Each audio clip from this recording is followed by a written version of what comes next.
सभी का इस चैनल पर एक बार फिर से स्वागत। आज हम पढ़ेंगे जैनेंद्र कुमार की बाल मनोविज्ञान से संबंधित कहानी पाजेब। इस कहानी में लेखक ने बहुत ही संवेदनशीलता से पाजेब को लक्ष्य बनाकर बाल मन और बाल स्वभाव को उजागर किया है। ये घटना अपनी सच्चाई से इतनी मार्मिक है कि बच्चों की अदालत में बड़ों को गुनहगार साबित कर देती है और बड़े अपने व्यवहार के पुनर्निरीक्षण पर बाध्य हो जाते हैं। तो आइए हम इस कहानी को पढ़ें। बाज़ार में एक नई तरह की पाजेब चली है। पैरों में पड़कर वह बड़ी अच्छी मालूम होती है। उसकी कड़ियाँ आपस में लचक के साथ जुड़ी रहती हैं कि पाजेब का मानो निज का आकार कुछ नहीं है, जिस पाँव में पड़े उसी के अनुकूल ही रहती है। हमारी मुन्नी ने भी कहा कि बाबूजी, हम पाजेब पहनेंगे। बोलिए भला, कठिनाई से 4 बरस की उम्र और पाजेब पहनेगी। मैंने कहा कि कैसी पाजेब? बोली कि हाँ, वही जैसी रुकमन पहनती है, जैसी शीला पहनती है। मैंने कहा कि अच्छा। बोली कि मैं तो आज ही मंगा लूँगी। मैंने कहा कि अच्छा भाई, आज सही। उस वक्त तो खैर मुन्नी किसी काम में बहल गई, लेकिन जब दोपहर आई मुन्नी की बुआ, तब वह मुन्नी सहज मानने वाली ना थी। बुआ ने मुन्नी को मिठाई खिलाई और गोद में लिया और कहा कि अच्छा, तो तेरी पाजेब अब के इतवार को ज़रूर लेती आऊँगी। इतवार को बुआ आई और पाजेब ले आई। मुन्नी उन्हें पहनकर खुशी के मारे यहाँ से वहाँ छुमकती फिरी। रुकमन के पास गई और कहा, देख रुकमन, मेरी पाजेब। शीला को भी अपनी पाजेब दिखाई। सब ने पाजेब पहनी देखकर उसे प्यार किया और तारीफ़ की। सचमुच वह चांदी की सफ़ेद 2-3 लड़ियाँ सी टखनों को चारों ओर लिपटकर चुपचाप बिछी हुई ऐसी सुघड़ लगती थी कि बहुत ही, और बच्ची की खुशी का ठिकाना ना था। और हमारे महाशय आशुतोष, जो मुन्नी के बड़े भाई थे, पहले तो मुन्नी को सजी दजी देखकर बड़े खुश हुए। वह हाथ पकड़कर अपनी मुन्नी को पाजेब सहित दिखाने के लिए आसपास ले गए। मुन्नी की पाजेब का गौरव उन्हें अपना भी मालूम होता था। वह खूब हंसे और थाली पीटी, लेकिन थोड़ी देर बाद वह ठुमकने लगे कि मुन्नी को पाजेब दी सो हम भी बाईसाइकिल लेंगे। बुआ ने कहा कि अच्छा बेटा, अब के जन्मदिन को तुझे भी बाईसाइकिल दिलवा देंगे। आशुतोष बाबू ने कहा कि हम तो अभी लेंगे। बुआ ने कहा, छी, तू कोई लड़की है? जिद तो लड़कियां किया करती हैं और लड़कियां रोती हैं। कहीं बाबू साहब लोग रोते हैं? आशुतोष बाबू ने कहा कि तो हम बाईसाइकिल ज़रूर लेंगे, जन्मदिन वाले रोज। बुआ ने कहा, हाँ, यह बात पक्की रही, जन्मदिन पर तुमको बाईसाइकिल मिलेगी। इस तरह वह इतवार का दिन हंसी खुशी से पूरा हुआ। श्रीमती ने हमसे कहा, क्यों जी, पाजेब लगती तो अच्छी है, मैं भी एक बनवा लूँ? मैंने कहा कि क्यों ना बनवाओ, तुम कौन 4 बरस की नहीं हो। खैर यह हुआ, और मैं रात को अपनी मेज़ पर था कि श्रीमती ने आकर कहा, तुमने पाजेब तो नहीं देखी? मैंने आश्चर्य से कहा, क्या मतलब? यहाँ मेज वेज पर तो नहीं है, एक तो है पर दूसरे पैर की मिलती नहीं। अरे तो जाएगी कहाँ, यहीं कहीं देख लो, मिल जाएगी। उसने मेरे कागज़ उठाने धरने शुरू किए और अलमारी की किताबें टटोल डालने का मंसूबा दिखाया। अरे भाई, यह वहाँ कहाँ से आई? तो फिर कहाँ है? तुमने ही तो रखी होगी। कहाँ रखी थी? मैंने दोपहर के बाद कोई 2 बजे उतार कर दोनों को अच्छी तरह संभाल कर उस नीचे वाले बॉक्स में रख दी थी। अब देखा तो एक है, दूसरी गायब है। मैंने कहा कि तो चलकर वह इस कमरे में कैसे आएगी? भूल गई होगी, एक रखी होगी, एक वही कहीं फर्श पर छूट गई होगी। श्रीमती बोली कि मेरा भी यही ख्याल हो रहा है। हो ना हो बंसी नौकर ने निकाली है। मैंने रखी तब वह वहाँ मौजूद भी था। तो फिर मैं क्या बताऊँ? तुम्हें तो किसी बात की फिक्र है ही नहीं। डांट कर कहते क्यों नहीं हो? उस बंसी को बुलाकर, जरूर पाजेब उसी ने ली है। अरे भाई, मैंने बंसी से पूछा था, उसने नहीं ली मालूम होता है। इस पर श्रीमती ने कहा, तुम नौकरों को नहीं जानते, वे बड़े छठे होते हैं। जरूर बंसी ही चोर है, नहीं तो क्या फरिश्ते लेने आते? अरे तुमने आशुतोष से भी पूछा है कि नहीं? पूछा था, वह तो खुद ट्रंक और बॉक्स के नीचे घुस घुस कर खोज लगाने में मेरी मदद करता रहा। वह नहीं ले सकता। अरे भाई, उसे पतंग का बड़ा शौक है, तो तुम तो उसे बताते बरसते कुछ हो नहीं। उम्र होती जा रही है, वह यूं ही रह जाएगा? तुम ही हो उसे पतंग की शाय देने वाले। अच्छा, जो कहीं पाजेब भी पड़ी मिल गई हो तो? मिलती तो वह बता ना देता। खैर, बातों बातों में मालूम हुआ कि उस शाम आशुतोष पतंग और एक डोर का पिन्ना लाया है। श्रीमती ने कहा, सारा दिन पतंग पतंग, यह नहीं कि कभी उसे बिठाकर सबक की कोई बात पूछो। मैं सोचती हूँ कि एक दिन तोड़ ताड़ दूँ उसकी सब डोर और पतंग। हाँ, तो सारे वक्त वही धुन। अरे यार छोड़ो, कल सवेरे पूछताछ कर लेंगे। सवेरे बुलाकर मैंने गंभीरता से उससे पूछा, क्यों बेटा, एक पाजेब नहीं मिल रही? तुमने तो नहीं रखी? वह गुम हो गया, जैसे नाराज हो। उसने सिर हिलाया कि उसने नहीं ली, पर मैं मुंह नहीं खोला। मैंने कहा कि देखो बेटा, ली हो तो कोई बात नहीं, सच कह देना चाहिए। उसका मुंह और भी फूल आया और वह गुमसुम बैठा रहा। मेरे मन में उस समय तरह तरह के सिद्धांत आए। बालक का स्वभाव कोमल होता है और सदा ही उसे स्नेह से व्यवहार करना चाहिए। मैंने कहा, बेटा आशुतोष, तुम घबराओ नहीं, सच कहने में घबराना नहीं चाहिए, और सच बोलने का तो इनाम मिलता है। खैर, बातों बातों में मालूम हुआ कि उस शाम आशुतोष पतंग का एक डोर और पिन्ना लाया है। आशुतोष सब सुनता हुआ बैठा रह गया। उसका मुंह सूजा हुआ था। क्यों बेटे, तुमने तो नहीं ली? नहीं ली, नहीं ली, नहीं ली। उसने सिर हिलाकर क्रोध से अस्थिर और तेज आवाज में कहा। यह कहकर वह रोने को हो आया, पर रोया नहीं। मैंने कहा, देखो बेटा, डरो नहीं। अच्छा जाओ, ढूंढो, शायद कहीं पड़ी हुई पाजेब मिल जाए। मैंने बुलाकर कहा, अच्छा सुनो, देखो मेरी तरफ देखो। यह बताओ कि पाजेब तुमने छुन्नू को दी है ना? वह कुछ देर तक कुछ नहीं बोला। उसके चेहरे पर रंग आया और गया। मैं एक एक छाया ताड़ना चाहता था। हाँ, बोलो, डरो नहीं। ठीक बताओ बेटा, कैसा हमारा सच्चा बेटा है? मैंने बहुत खुश होकर कहा कि दी है ना छुन्नू को। उसने सिर हिला दिया। हाँ।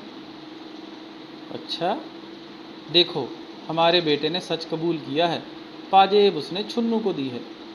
उसकी माँ खुश हो आई, उसको बहुत शाबाशी दी, बलैयाँ लेने लगी। मैंने उससे प्रेम से पूछा, पाजेब छुन्नू के पास है ना? जाओ, मांग ला सकते हो उससे, तो मांग ले आओ। आशुतोष मेरी तरफ देखता रहा और बैठ गया। मैंने कहा, जाओ बेटे, ले आओ। उसने जवाब में मुंह नहीं खोला। वो बोला, छुन्नू के पास नहीं हुई तो वह कहाँ से देगा? अच्छा, तुमने कहाँ से उठाई थी? पड़ी मिली थी। फिर नीचे जाकर तुमने छुन्नू को दिखाई? हाँ। फिर उसी ने कहा कि ऐसे हम बेचेंगे? हाँ। कहाँ बेचने को कहा? कहा मिठाई लाएंगे। नहीं, पतंग लाएंगे। अच्छा, पतंग को कहा? हाँ। तो पाजेब छुन्नू के पास रह गई? हाँ। तो उसी के पास होनी चाहिए ना, या पतंग वाले के पास होगी? जाओ ले आओ उससे, कहना हमारे बाबूजी तुम्हें इनाम देंगे। वह जाना नहीं चाहता था। मुझे उसकी जिद बुरी मालूम हुई। कुछ कहते क्यों नहीं? वह गुमसुम रह गया। जाओ जाओ पाजेब लेकर आओ, नहीं तो घर में तुम्हारा कोई काम नहीं है। मुझे बड़ा क्षोभ हो रहा था। यह लड़का सच बोलकर अब किस बात से घबरा रहा है? छुन्नू की माँ तो कह रही है कि उसका लड़का ऐसा काम नहीं कर सकता, उसने पाजेब नहीं देखी। इस पर आशुतोष की माँ ने कहा, नहीं, तुम्हारा छुन्नू झूठ बोलता है। क्यों रे आशुतोष, तेने दी थी ना? आशुतोष ने धीरे से कहा, हाँ दी थी। दूसरी ओर से छुन्नू बढ़कर आया और हाथ फटकार कर बोला कि मुझे नहीं दी थी। क्यों रे, मुझे कब दी थी? बात दूर तक फैल चली। नतीजा यह हुआ कि छुन्नू की माँ ने छुन्नू को खूब पीटा और खुद भी रोने लगी, और वो बेचारा शहीद की तरह पिटता रहा। मैंने कहा, पाजेब से बढ़कर शांति है, और अशांति से तो पाजेब मिल नहीं जाएगी। श्रीमती बुदबुदाती हुई नाराज होकर मेरे सामने से चली गई। यह आप क्या कहती हैं? बच्चे बच्चे हैं, आपने छुन्नू से सहूलियत से पूछा भी? मैंने छुन्नू की माँ को कहा। तुम्हें ठीक मालूम है? छुन्नू ने जोर से सिर हिलाकर इनकार किया और बताया कि पाजेब आशुतोष के हाथ में मैंने देखी थी, और वह पतंग लेकर आया था, उसने पतंग वाले को दी थी। पाजेब कितनी बड़ी थी बताओ तो? छुन्नू ने उसका आकार बताया, जो ठीक ही था।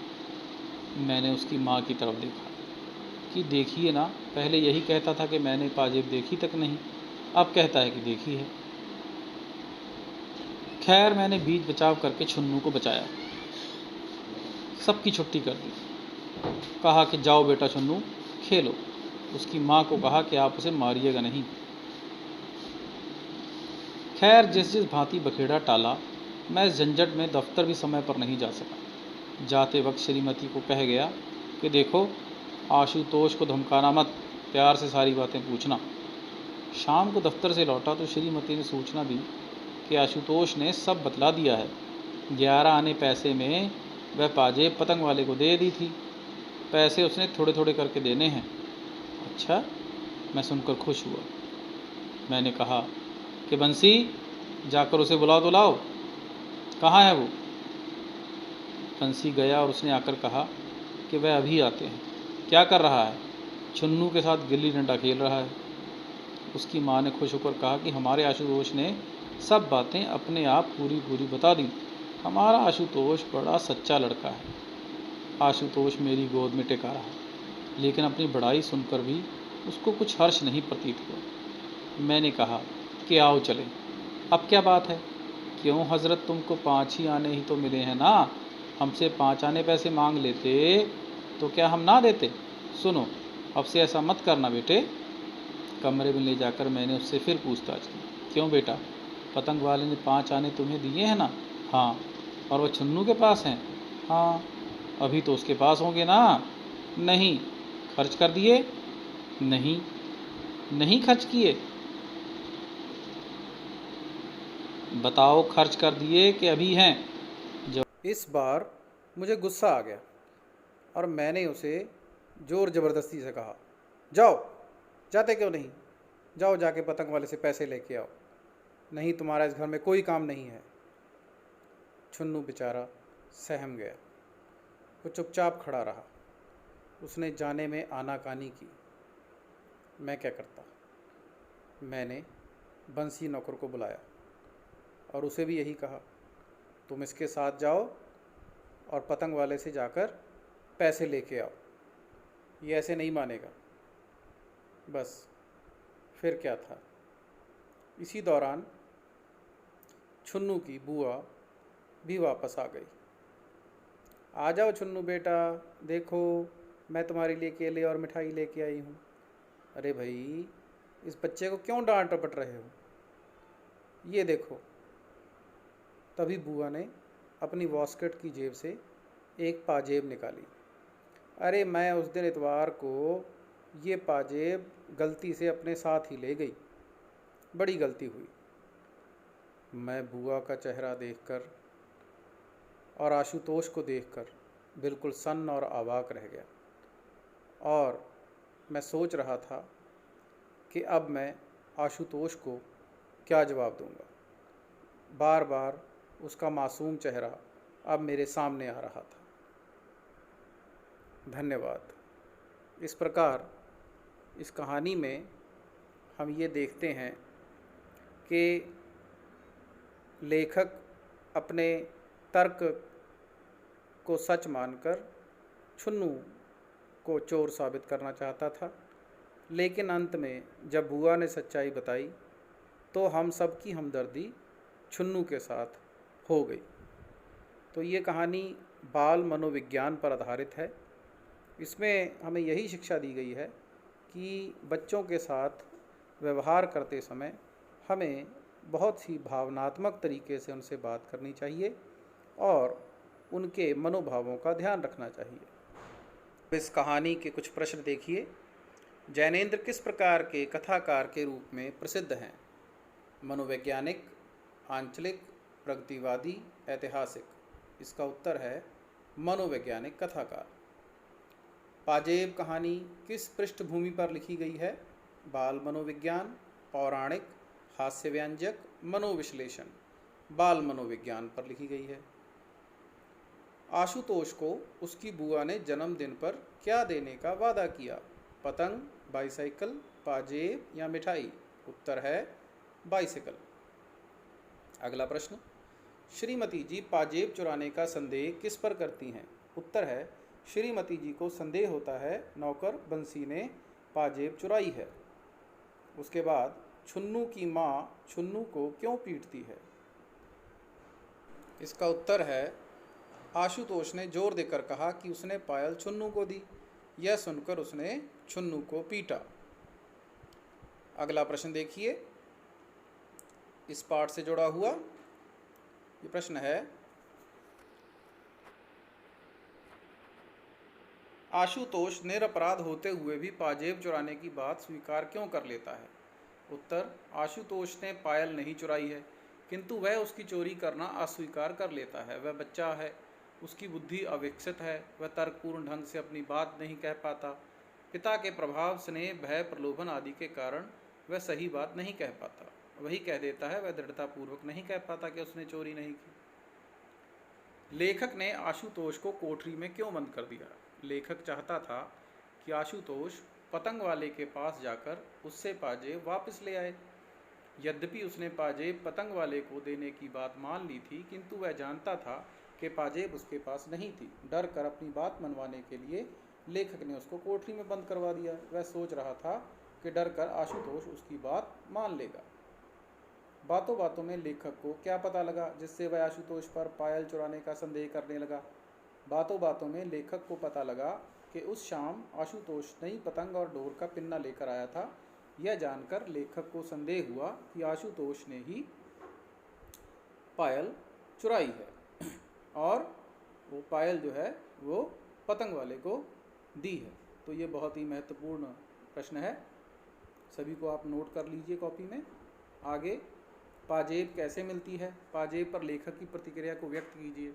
बुआ आई तो उन्होंने अपनी वास्कट की जेब से पायल निकाली और बताया कि पिछले रोज भूल से वह उनके साथ चली गई थी।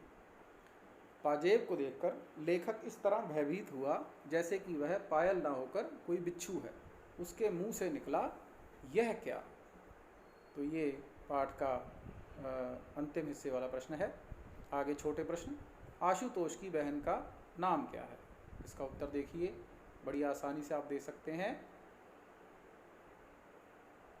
मुन्नी, शीला, रुक्मिन, चुन्नी। तो सही उत्तर है मुन्नी। अगला प्रश्न, आशुतोष ने चोरी ना करने पर भी चोरी करना क्यों स्वीकार किया? अपने पिता के तर्कपूर्ण गहन प्रश्नों से घबराकर आशुतोष ने चोरी करना स्वीकार किया, यद्यपि वह चोर नहीं था। तो ये बड़ा महत्वपूर्ण प्रश्न है। अक्सर पूछा जाता है। अगला प्रश्न आप देख सकते हैं। अगला प्रश्न है, आशुतोष पर उसके पिता की क्या शंका थी? उत्तर, आशुतोष के पिता को शंका थी कि मुन्नी की एक पैर की पाजेब उसी ने ली है। मतलब आशुतोष के पिता को उस पर शक था। अगला है बड़ा प्रश्न, पाजेब को आप बाल मनोविज्ञान पर आधारित कहानी कैसे कह सकते हैं? इसका उत्तर देखिए, पाजेब नामक कहानी को हम बाल मनोविज्ञान पर आधारित कह सकते हैं। इसमें मुन्नी और उसके भाई आशुतोष का चरित्र है। दोनों बालक हैं। मुन्नी 4 तथा आशुतोष 8 साल का है। इसमें बालकों के स्वभाव को दिखाया गया है। लेखक ने बताया है कि बालकों की बुद्धि कोमल होती है तथा तर्क वितर्क नहीं जानते। आगे लिखिए, वह शहीद की भांति पिटता रहा, इस कथन का आशय स्पष्ट कीजिए। उत्तर, छुन्नू पर पाजेब चोरी का आरोप जानकर उसकी मां ने उसको पीटना शुरू कर दिया। वह रोया बिल्कुल नहीं। जिस प्रकार कोई शहीद दंड का विरोध नहीं करता, उसे साहस के साथ सहन करता है, उसी तरह उसको अपनी पिटाई का विरोध नहीं किया। आशुतोष एक कोने में खड़ा रहा। छुन्नू वह उसकी ओर ना जाने किस भाव से देखता रहा। तो आप सबका बहुत बहुत धन्यवाद। अगर आपको ये वीडियो पसंद आया हो तो मेरे चैनल को आप ज़रूर सब्सक्राइब और शेयर करें। बहुत बहुत धन्यवाद। आपका हरीश शर्मा, जिला बरनाला। धन्यवाद।